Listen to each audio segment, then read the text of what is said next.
Welcome to today's Amanita series. Nice mid-July day here in Rhode Island. And we wanted to be discussing one of our destroying angels, the early season destroying angel we have as Amanita bisporigera.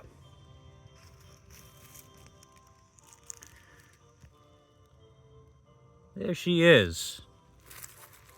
So for identification characteristics of this little girl, notice how she has this bright white cap, bright white skirt, bright white stem, and also, as section Phalloideae has, they grow out of this saccate base on the bottom.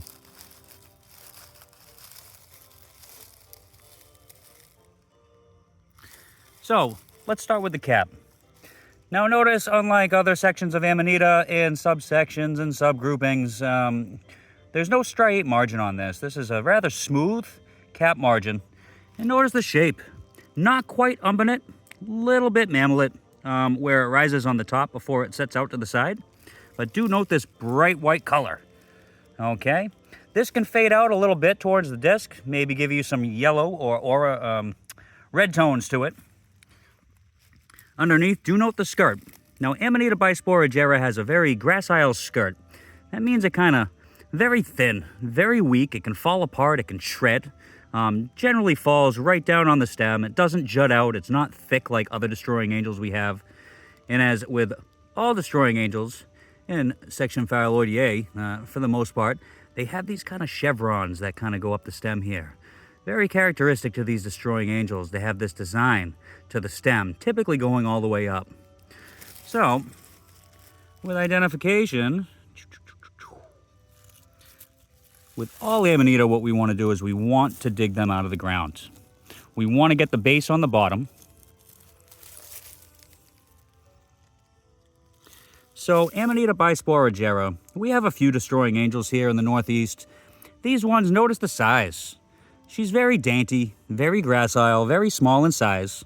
Different from some of our late season destroying angels, which can get very large. Let's see if we can zoom in on this stem a little bit to see these radial designs. And also we can see the skirt. Now the skirt has already collapsed onto the stem. So you can see it has used to jut out as it protected the gills. But since it's so weak, it falls very easily and can almost melt sometimes. Now I do have a couple specimens we'll get into over here that I've already collected. I did want to save this girl fresh to go over these characteristics. Now, note the short gills.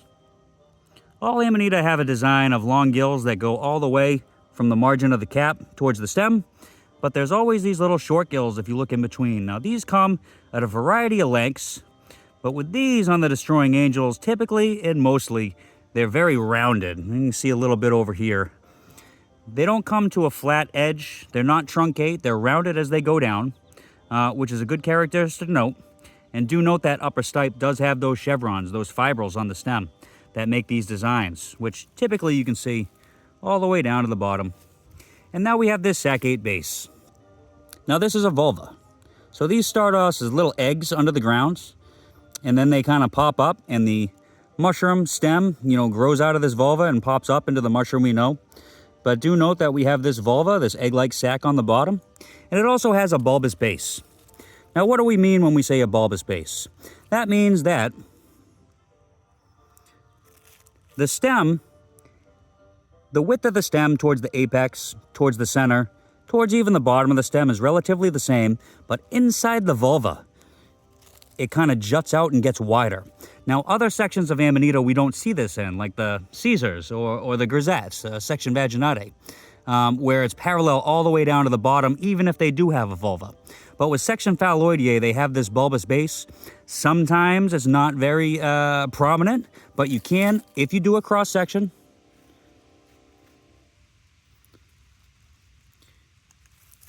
you can see where this stem, parallel, and then once you get to the vulva, you can see it's a little bit wider on the side here. This is a fantastic characteristic to note for these destroying angels. And other characteristics with our angels is to note the aroma.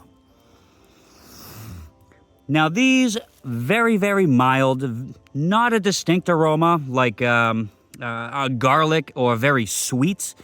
sometimes some members of section Phaloidea has, but this one has a very light decaying protein kind of aroma to it that's accumulating on it. But did want to note the diminutive size, the small and gracile bisporigera versus our other angels. Bright white cap, typical destroying angel.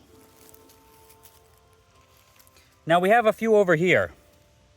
I did mention how they're small in size, but even on this girl right here, we can see the base is very wide on this vulva at the bottom versus the rest of it. And this one also has that little bit of orange tones towards the disc on the cap, but do note, no striations on the margin over here. And this is a cross section that we took. Now this one's just a little bit more mature in age, so we can see up here on the gills, in the right light, has this almost cream color coloration to it, all right? That's not the spores, that's just age and something worth noting. And let's see if we can get a better view of the short gills. So here we can see these short gills, the ones that don't go all the way to the stem, and how rounded they are. All right? Now, we have a variety of destroying angels here in the Northeast. They go by season, they go by aroma, they go by size. And an important characteristic that we like to note is that we use potassium hydroxide as an identification regent. Okay, so we have a very small group of destroying angels we call the elliptosperma group. Now, this is not the elliptosperma group, but it refers to the elliptosperma group when we apply a chemical reagent like potassium hydroxide for identification characteristics. That group, the elliptosperma, has a negative reaction, so you won't see any coloration change with these mushrooms.